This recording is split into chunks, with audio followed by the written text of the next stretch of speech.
Those in debt are ultimately under control of their creditors, and we have the largest creditor nation in the world, and that is China.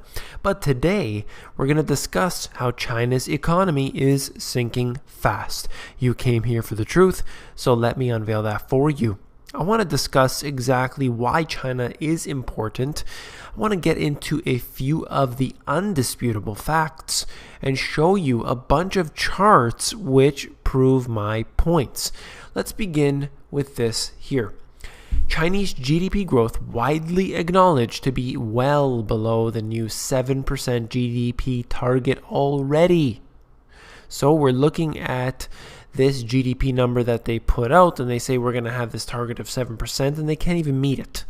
It actually dips below that, and we'll get into more information in a second, but let's look at the GDP statistics and what exactly they mean. The GDP is essentially the worth of a particular nation. It's their exports, it's all their goods that they're selling, and so on, and that's the total, that's the GDP. So if it's sinking, that ultimately is a good measure of their value at that given moment.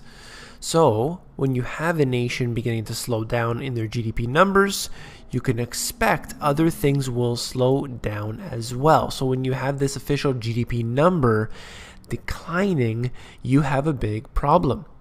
So let's move into the other estimates, and this is the guessing game. Statistical irregularities leave economists pondering China's actual growth rate.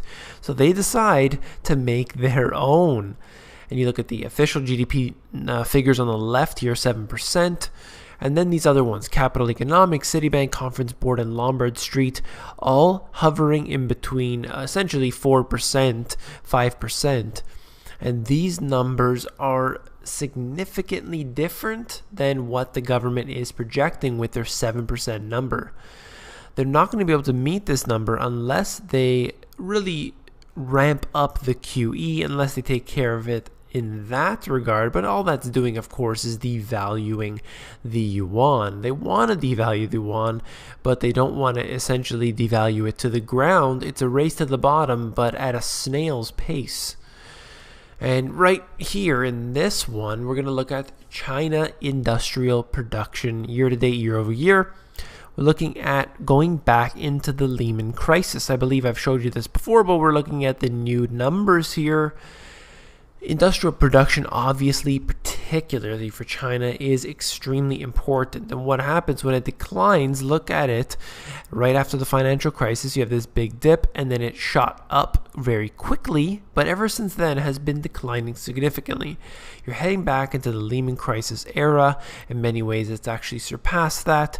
But here they are, industrial production in such an important country like China for industrial production is down significantly. In my book, I talked about China, in fact, mentioned them quite often. I'm talking about the debt. According to the official government statistics, the trade deficit with China in 2010 was $270 billion. This is the largest deficit of any two countries. It's not surprising either. The US exported $90 billion, whereas they imported $365 billion. A huge chunk difference right there. And this doesn't surprise me in the least, and I'm sure it doesn't surprise you either. So what they're saying is that they have to print money. They have to buy up the US debt so that they're holding it in US denominated assets and not in their own. This is a way that they can keep the value of their own currency down. This is a method that has been working for quite some time. They're going to continue to do it, and it is in fact a currency war that is taking place. China doesn't have the strength that they once did, in fact, which is a big issue for them. And of course, politically in the whole world, yes, they do. What I meant is that their growth rate isn't what it was. That's the engine that the world is looking for when the US isn't that engine. They don't have what they used to. Of course, there will be times in the future where they do grow at rapidly accelerating rates, but the whole world is struggling right now. You can't have one country doing well if all of the other countries are doing bad. Look at what happened particularly in 2011, where we had Europe beginning to fall and all of the nations in Europe started to look weaker by extension. Very important to look at this deeper. China rail freight year over year, also another important one. You're looking at a massive decline right there.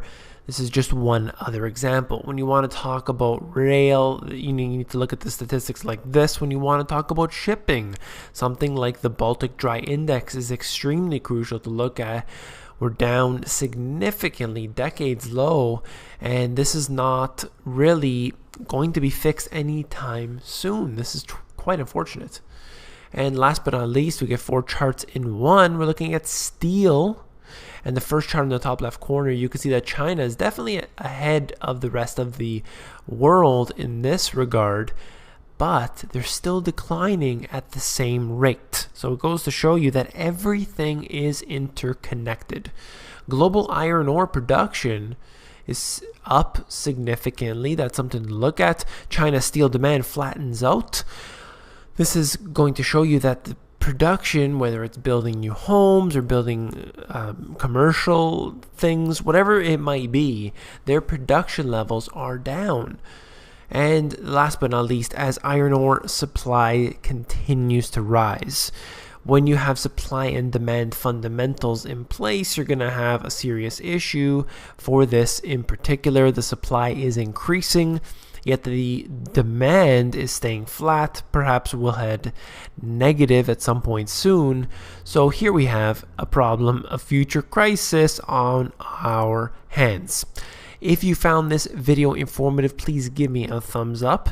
I just wanted to let you know that I'm trying to get back to the emails this weekend. I'm going to try and reply to each and every one of you.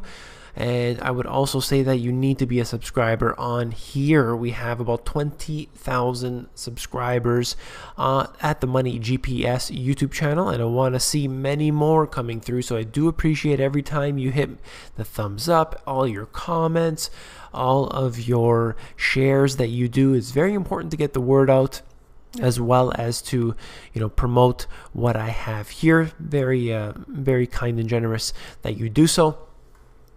And last but not least, if you found this video informative, I know that you will find my book, The Money GPS, really good as well. So if you want to flip through it, you can actually go to Amazon and they have a look inside feature, and you can flip through the book and take a look for yourself. Take care.